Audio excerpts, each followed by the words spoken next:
Hello, and welcome to this episode of History Matters, the podcast of the Canadian Institute for Historical Education. My name is Allan Williams, and today my guest is Charlotte Gray, Canada's best-known popular historian and author of more than a dozen books, including Mrs. King, The Life and Times of Isabel Mackenzie King, Sisters in the Wilderness, The Lives of Susanna Moodie and Catherine Parr Traill, and most recently, Passionate Mothers, Powerful Sons, The Lives of Jenny Jerome Churchill and Sarah Delano Roosevelt, who are the mothers, of course, of Franklin Delano Roosevelt and Sir Winston Churchill. And my favorite of Charlotte's books is The Massey Murder, A Maid, Her Master, and the Trial That Shocked a Country, which is an outstanding tale of crime and Toronto society in the era of the First World War. So Charlotte, welcome to the podcast. Great to be here, Allan. Well, thank you for being with us, and I look forward to our conversation. I should say that we are recording this on December 30th, 2025, and this will be posted and aired in early January of 2026. So I would like to open our conversation with in probably sometime in 2027, Library and Archives Canada will move into a massive new building called Adisoke, which means storytelling.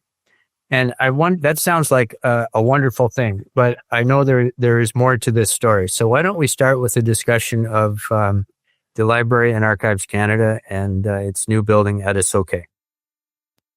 Well, it's a great place to start because, in fact, it will be a very exciting building when it's opened. It's shared between Library and Archives Canada, a federal institution, and the Ottawa Public Library. And they're expecting about 1.5 million visitors a year, which is an enormous number. It's 3 times, for example, what the National Gallery of Canada gets. But for me, it will be fairly bittersweet unless the government decides to open the purse strings a little for archives. Because the history of Canadian archives is very bumpy. It started, in fact, in the early 20th century on a terrific roll thanks to an amazing man called Arthur Doughty, who was an Englishman who arrived in Canada and immediately, for complicated reasons, got really interested in preserving the archival legacy, the government records of the New Dominion. And at that stage, Ottawa was a pretty shaky capital. It had very nice parliament buildings, but it was still sort of trying to decide exactly how government should work. But he managed to persuade the powers that Canada should have a national archives. And he became the first really important Dominion archivist from 1904, got a big new building built. He encouraged the study of history in universities. He invited lots of graduate students to come and spend their summers in the archives. And he had a vision of how any serious civilized country cared about its history, that it was, in fact, the record of the evolution of the history. And it was a place that symbolized the strength and the growth of the country. Such a great vision. And since then, it's gradually faded, increasingly, particularly sort of in the last 25 years, this government has squeezed every government department, but particularly archives, with a really quite sort of savage fist. And the importance of library and archives, it was actually forced to amalgamate with the National Library in the early 21st century, just in order to try and save some front office costs. And it simply now, first of all, doesn't have the money to acquire the papers, particularly private papers, and the papers of outstanding individuals that it used to have. And it's also hemmed in by regulations about privacy and access to information, which has meant it's very hard, in fact, to get access to those documents, which means that serious researchers, university researchers, graduate students, people like me, can request documents, but it can take ages for them to actually be produced by the archivists. This is a total contrast to what happens in almost all other OECD countries, where documents are automatically released after 30 years. So the core purpose of Library and Archives Canada, which is to preserve our history, it's really faltering. Meanwhile, though, we are getting this splendid new building, which Leslie Weir, who's the current National Archivist, librarian and archivist, is very excited about, because it's going to have a much more public interface where it'll have, she hopes, at least 500,000 visitors a year. The current archives has 30,000. And people will understand Canada has an exciting history, but all that's actually up in the air, whether that vision actually works. And meanwhile, as I said, our history is just not getting written. Well, so there's maybe two issues there. One is the funding to acquire and process new materials and make them available. And then the second one is the access to information legislation that sounds like it's not in line with the practices in other countries. You quoted Professor Patrice Dutil, who's someone well known to our audience, as saying that access is shockingly restricted. So what's the thinking behind having such a restricted access in the privacy legislation?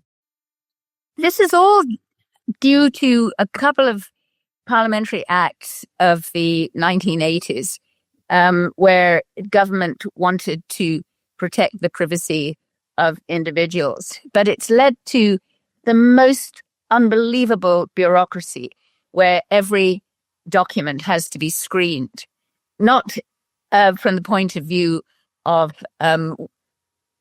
whether it should be released, but why it shouldn't be released. It's a very negative approach to the documents. And at the same time, the amount of archives being generated is exploding. Sure. I remember hearing that the papers of Stephen Harper's government, for example, are so extensive. They're more extensive than the papers of all the previous administrations put together. So it's just an overwhelming task. Yes. And there's been no attempt to triage. Is there, it seems that there should be a campaign to get a public awareness behind the need for the funding to properly finance the archives. Is it simply that governments are not interested, or there isn't a demand for this, or like how can you attribute the reasons for this decline in funding? The legislation is currently under review, and there is pressure obviously from historians and from people within government who understand this issue to do something about it, because it's becoming a national embarrassment. But it's for a government with so much on its plate right now, compared to issues of public housing, affordability, tariffs, it's hard to keep it on the screen. You mentioned a book being written about the 1988 federal election, which is now 37 years ago, and the files are not available for the professor to write that book yet. That seems ridiculous. It's unbelievable. And anyone who's doing research, for example, on international affairs, finds it's not just easier, but also almost cheaper, because they can do it so quickly, to fly over to London, having ordered the papers they need at Kew, which is the Public Records Office, the British Archives, spend 2 or 3 days with them and fly back to Canada. It's more efficient to do that than hang around in Ottawa, hoping that the papers might emerge from the bowels of Library and Archives Canada. Well, it seems like that would be quite a disincentive for someone to want to take up a project of writing a book about Canadian history. And that can only lead to having fewer stories about our national history. You're absolutely right. Well, is there any other aspect of this? So, I mean, it sounds like the privacy legislation is too restrictive, and we need more. The access to information legislation. They both need to be reviewed with a view to it being the obligation is to open the records rather than to keep them closed unless asked. Is it fair to say that you as an historian or a researcher have to justify why you want to access a particular document? Or is that too strict? No, you don't have to. You don't have to say why you need them. You just have to say, I would like to have access to these documents. And of course, though, there has to be a decent record of or a catalog of what's there. Otherwise, you may not know what documents you want. Yes, they have to be cataloged and sorted into the. But as I said, I mean, there have been so many cuts to Library and Archives Canada that it's monumental, the task. All right. Well, thank you for telling us about that. It's discouraging, but I think there's some work to be done there, and maybe our audience can help figure out how we could get involved in that campaign. Let's turn to, there's a quote from you that I really like, and it's a question that is, how do we modernize the telling of Canadian history without vandalizing? And I think there's a lot in that, but one of the ways to modernize history is to find additional perspectives. And I note that the first 3 books that you published were all biographies, and I would say maybe 4 of your first 5 books were biographies of prominent Canadian women. And I wondered if you could tell us about that choice that you made. Well, when I first came to Canada in 1979, I came having studied history in England and having always loved history, and wanted to know more about this country I'd come to, because I quickly realized it was a very, very different country from the one I'd left behind, even if we still had the same person on the stamps. And I found popular history because I found, of course, Pierre Berton. Yes. And he was a fantastic writer, and it was very lively. And it was just, in fact, at the tail end of a period when Canada had enjoyed a huge boom in popular history and sense of nationalism post-Expo 67.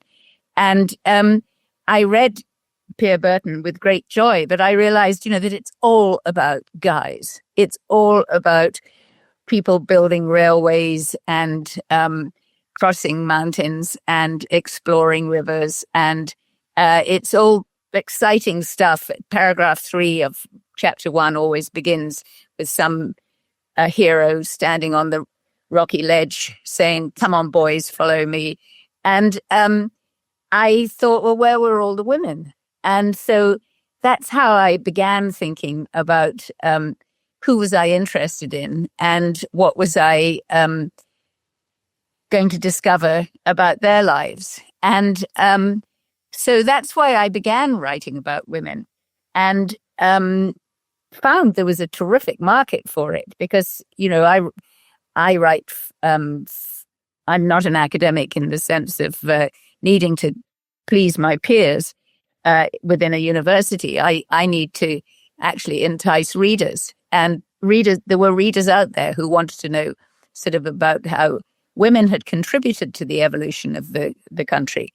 So I had a lot of fun writing my first 3 books, and I gradually broadened out as I realized that nobody does anything alone in this country. This is a country of groups, whether it's the group of 7 or the group of artists out in Saskatchewan or the Fathers of Confederation. This is a country built by collective effort, and I needed the efforts of men and women. And I enjoyed that enormously and realized that I'm really a biographer because I, in fact, grew up and studied history in a period when history was seen as a narrative art.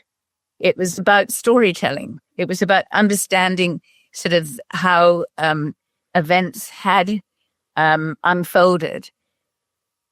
But not just the how, but also why. There's always analysis. There's always choice built into storytelling. You're doing much more than just chronicling. And that was the approach to history that I learnt. When I talk about how do we modernize history without vandalizing it, it's because too often these days, in my view, particularly in universities, there's a view that you're not just telling stories, and history is always, as I said, it's always about more than that.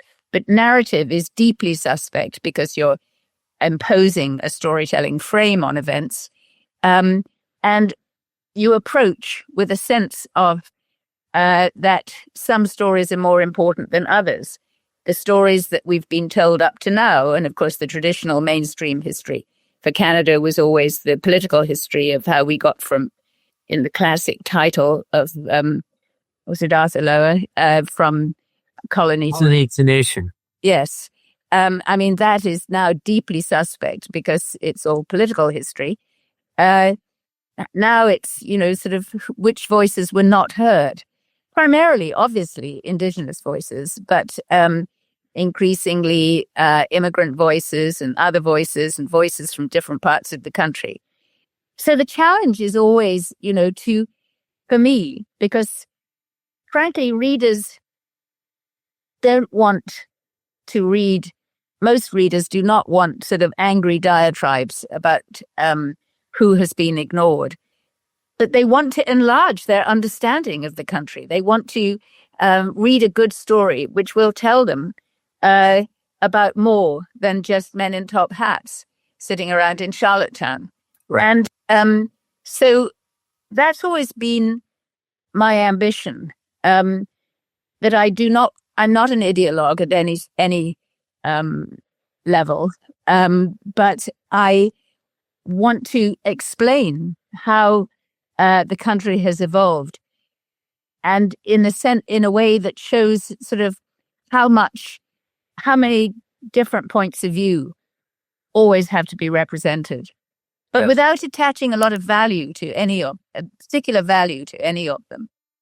Well, one of the challenges, it seems to me, would be finding records from those voices that are not heard from as often, whether it's Indigenous peoples or even women.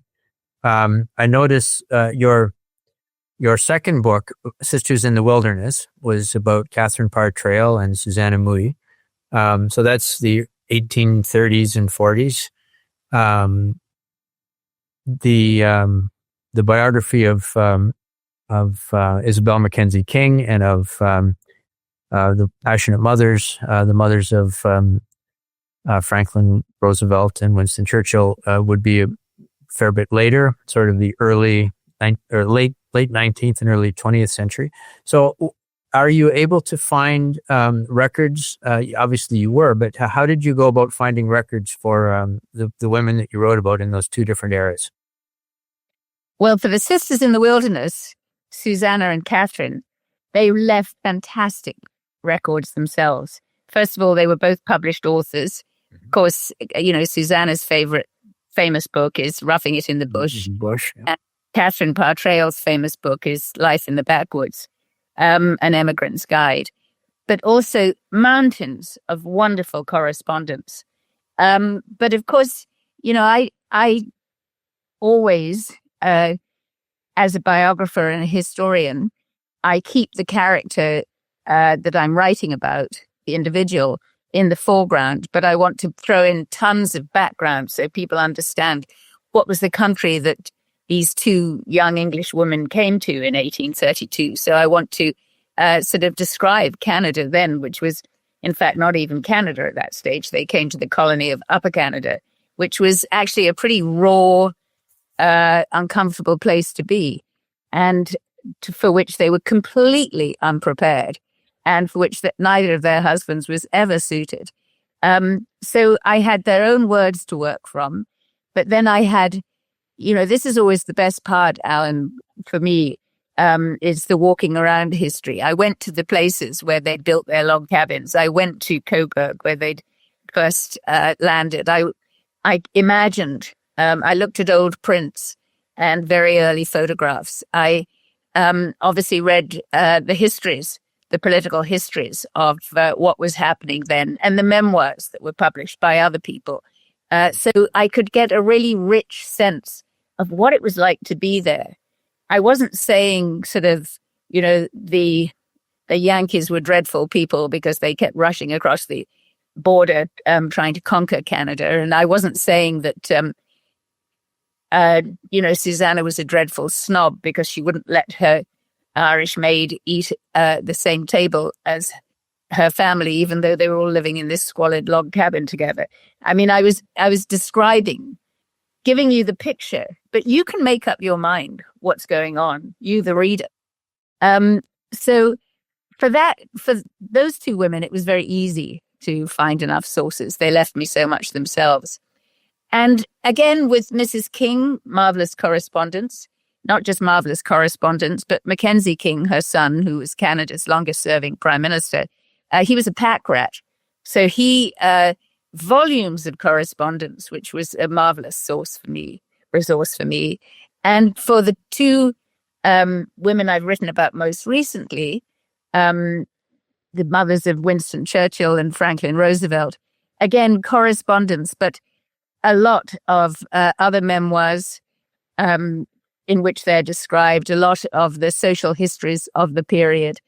And because so often sort of women have walk-on parts for histories dominated by the male actors and written by male biographers, so often the women are there. They're always there in the background. And so for me, the challenge and the delight is pulling them into the foreground and elbowing the famous men off the stage. That's great. Well, the three of them that you've just talked about, Mrs. King and Mrs. Roosevelt and Churchill, obviously their three sons were the leaders of Canada, the United States, and Britain during World War II. To what extent does telling the stories of their mothers help us understand their sons? I think it helps a lot because through writing about their mothers, you're actually writing about the childhoods of these men. And so, for example, with William Lyon Mackenzie King, what you're learning about is the life of a family in Canada in the mid-19th century, which is just having a terrible struggle, staying within the middle class, constant economic insecurity, constant trying desperately to sort of keep up appearances.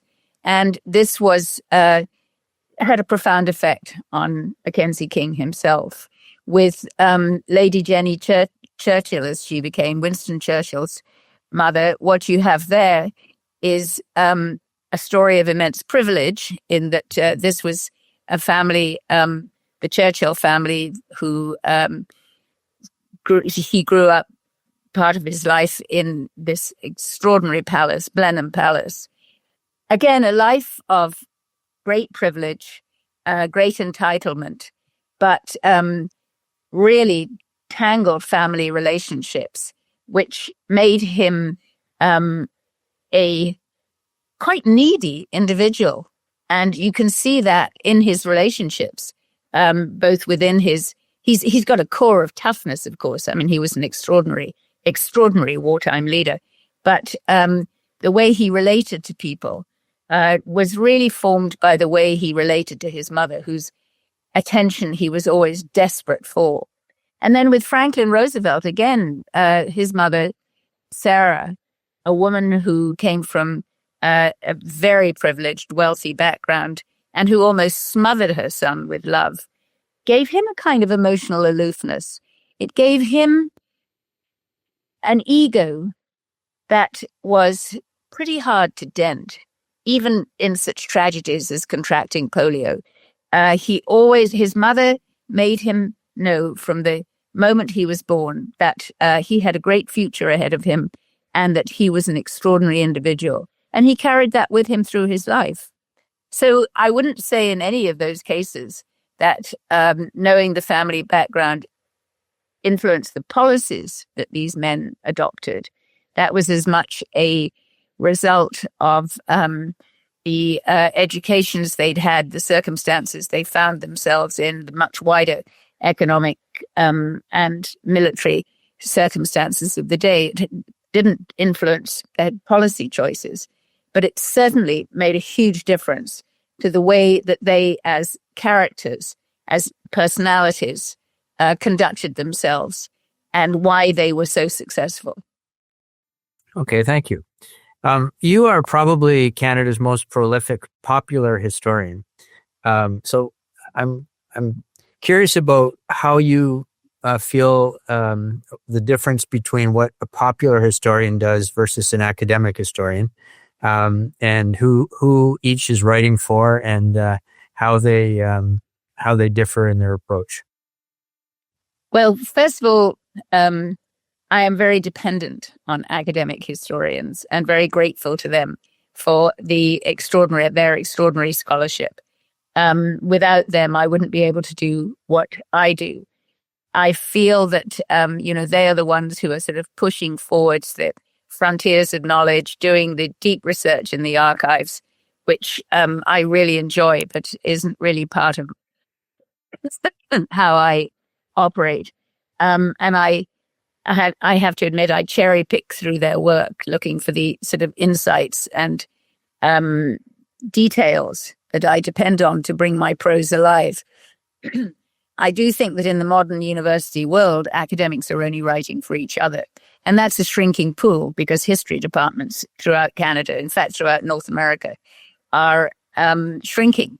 So, and universities also feel very strongly, I know, that their faculty should represent the student population. So with this extraordinary demographic churn that Canada has gone through in the last 40 years, with massive immigration from all over the world, universities and history departments have felt that they need to have people from diverse backgrounds on faculty, which means that increasingly academic historians are not writing about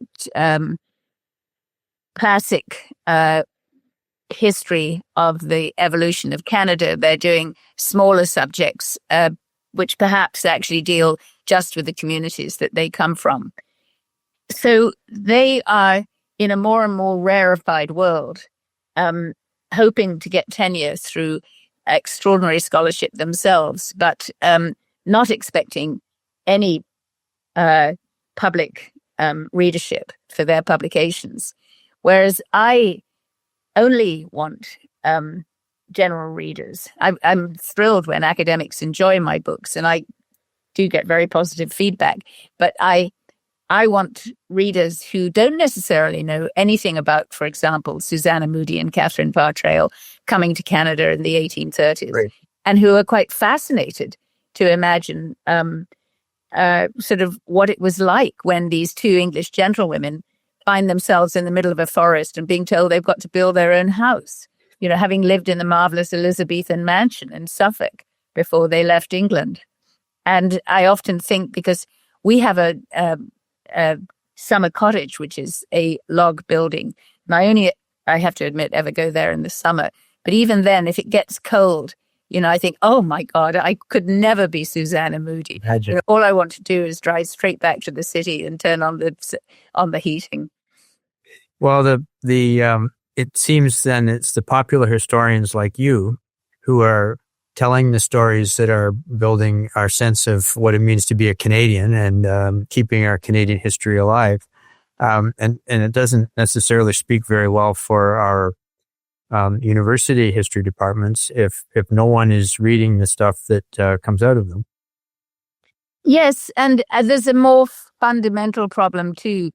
It doesn't just begin at universities; it begins in high schools. That as is frequently discussed, most provinces in this country, and provinces run their own education systems, do not have a Canadian history course in their syllabus, and any Canadian history that kids do learn today tends to be in the civics module. And so that a lot of Canadians really know very, very little about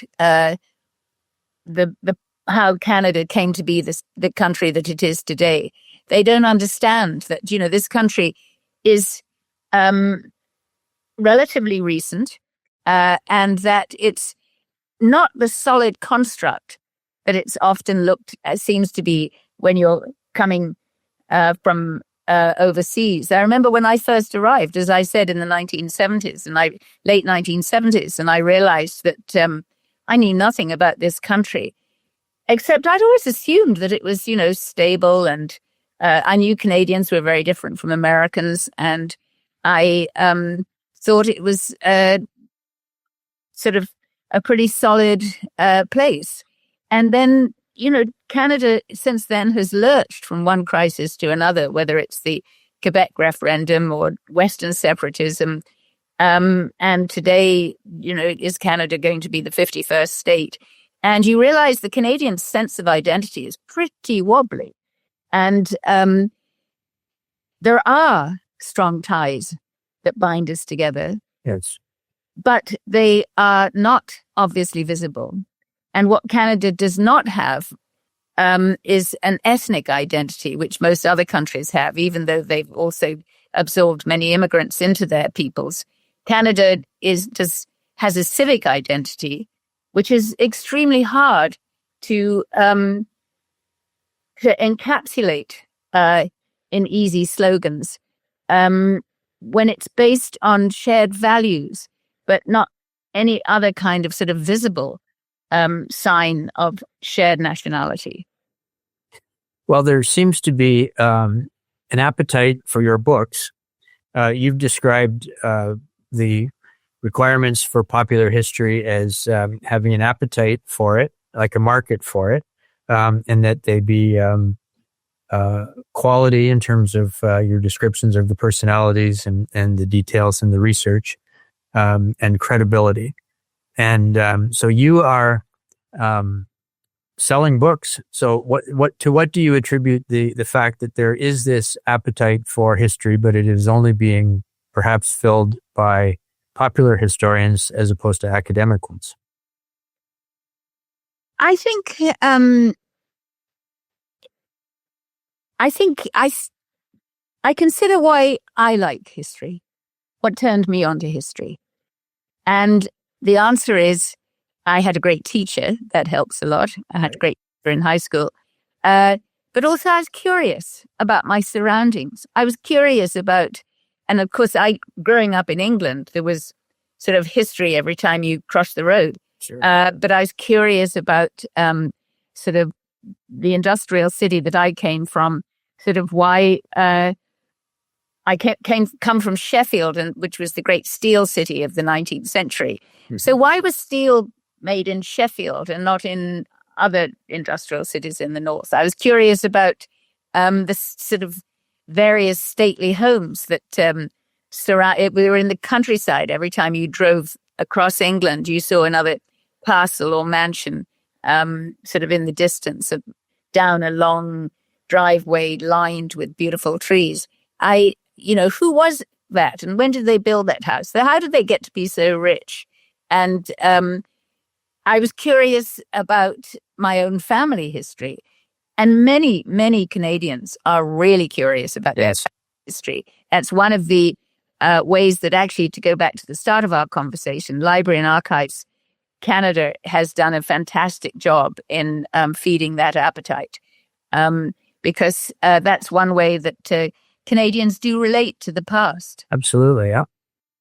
The having the census of documents available from 1851 and 61 and 71, that's a fantastic thing. And when someone sees their great-great-grandfather or grandmother, that can spark an interest in their own roots and learning. Yes, and then of course they say, but so what was Canada like when they came? When my great-grandfather arrived here from Scotland or India, what kind of country did they come to? Did the Scotsman immediately find relatives here? Did the guy from Bangalore, did he how did he manage? What kind of hurdles faced him? Because it was such a small community for Indians then. Right. Well, and that gets back to the question of access to these documents. If now they have to be 92 years old before they can be made available, that's a long time.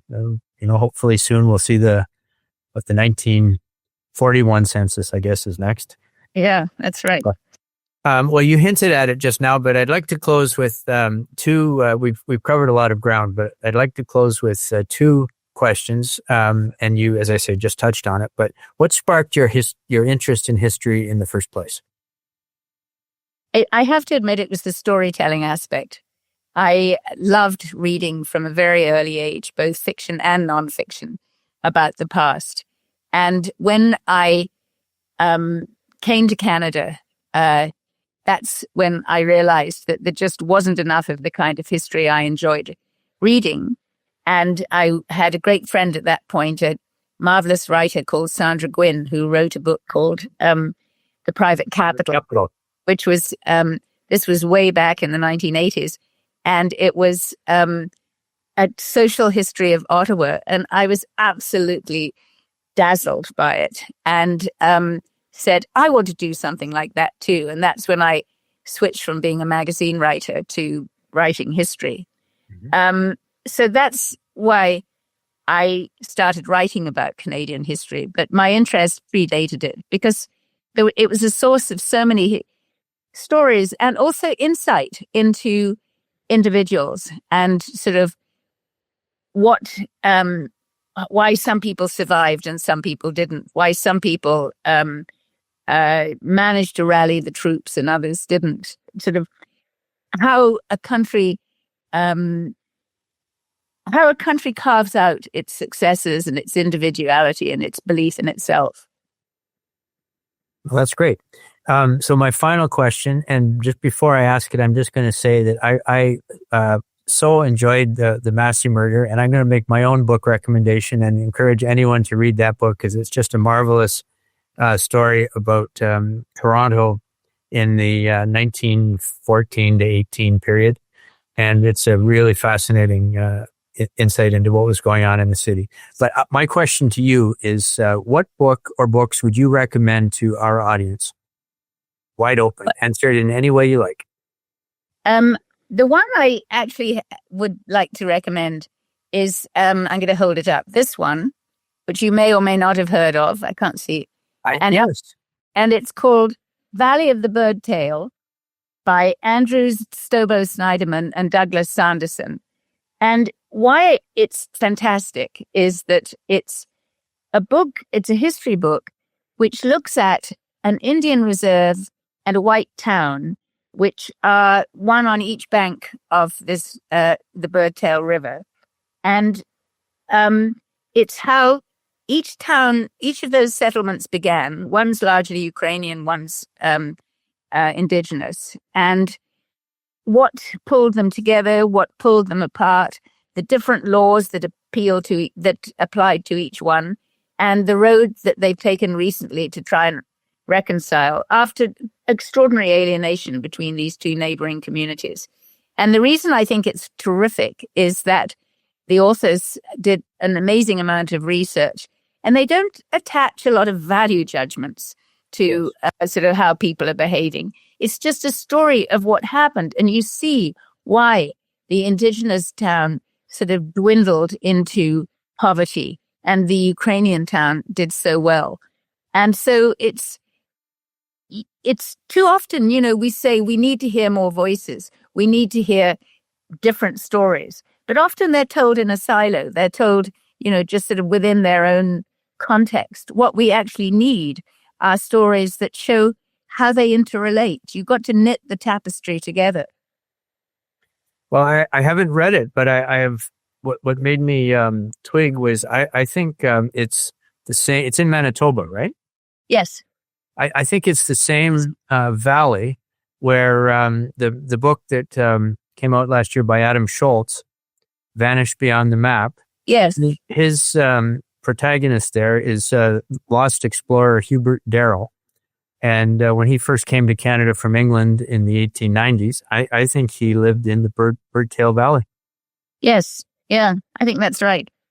So, well, thank you very much. It's called the Valley of the Birdtail. Valley of the Birdtail, an Indian reserve, a white town, and the road to reconciliation. And the authors are Andrew Stobo Sniderman and Douglas Sanderson. Excellent. Well, thank you very much for making that recommendation. Thank you for all of the other items that you've discussed, and I've enjoyed our conversation very much. Thank you for being with us today. It was a great conversation. Thanks to you, Allan. If you like what you heard today, subscribe to History Matters on Spotify, Apple Podcasts, or YouTube. You can reach me or the members of the Canadian Institute for Historical Education by email at info@cihe.ca.